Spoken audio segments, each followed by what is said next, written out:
This is the blood of one of my patients right at the time when he came to see me at the clinic. It looks like there's stacks of coins piled against each other. Those are red blood cells. They're not supposed to be like that. They're supposed to be separate from each other, nice and round, floating around the blood, transporting oxygen, and this is not happening here. The blood is so acid that they're trying to protect themselves. So in this person, there's not an adequate transport of the oxygen. You see these little dots in the background? These are bacteria in the blood. We are not sterile. In this particular person, the bacteria levels are way above normal. These dark spots here in the background are pieces of cholesterol. These pieces clog up the small arteries. The smallest artery is the size of one of these round red blood cells.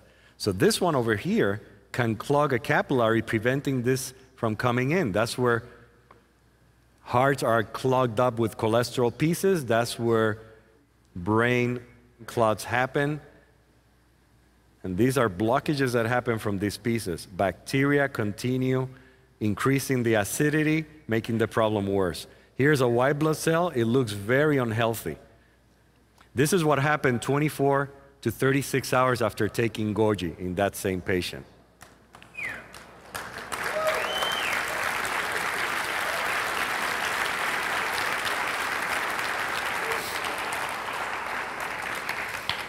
The cells have separated, meaning the blood is becoming more alkaline.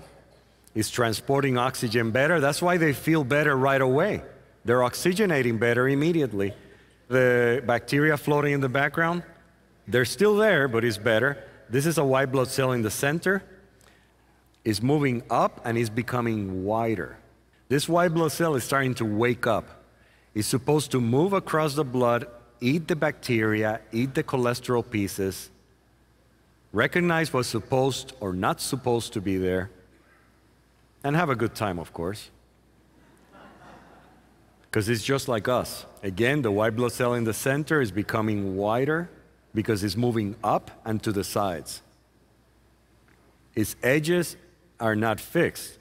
They're almost like a jellyfish in many ways. But it has feet, it has ears, it has eyes. It can eat, it can go to the bathroom, it can talk. It has memory. It knows if he saw something 3 years ago. And it can impart the memory to other cells. Now this is after 5 days. There's no more bacteria in the background, almost none. Now the red blood cells are a little pale in the center.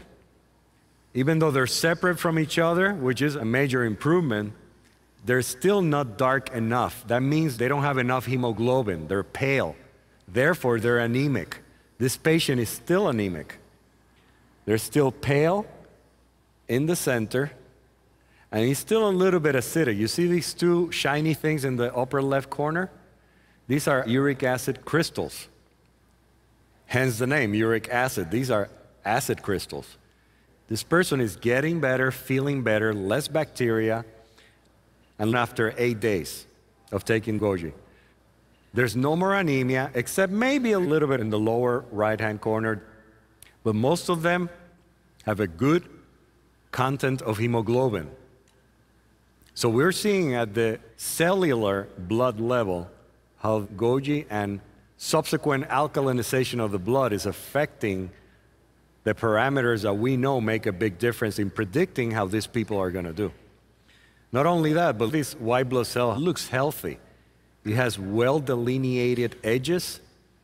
It's not fussy like the first one we saw. Okay, this is a healthy white blood cell after taking Golgi for approximately 10 days. It's touching this red blood cell very closely. It recognizes that it's part of itself. It doesn't attack it. But then there's something else down here. This is a fungus. This white ball is not supposed to be there. This is another fungus cell.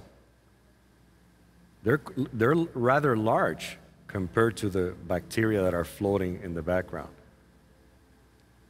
So he senses that and he goes after it. He sees it at a distance. It smells it. So he leaves the red blood cell alone and he goes after this fungus. and he starts surrounding it. He's checking it out.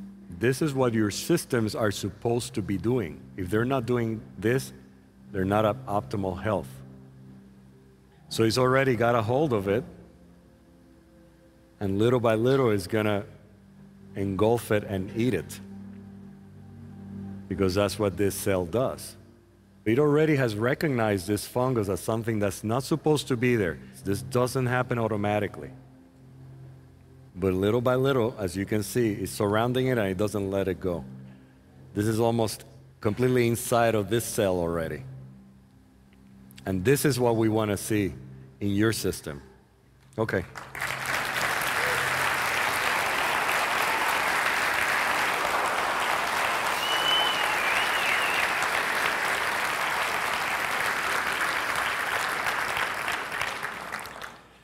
There's many ways to show that goji juice has a tremendous impact on health and on the optimal function of the human body. So now we see a few things that I want to summarize for you because they're very important to minimize your visits to your doctor. And they are taking your pH, temperature, and the way you feel. Those three things.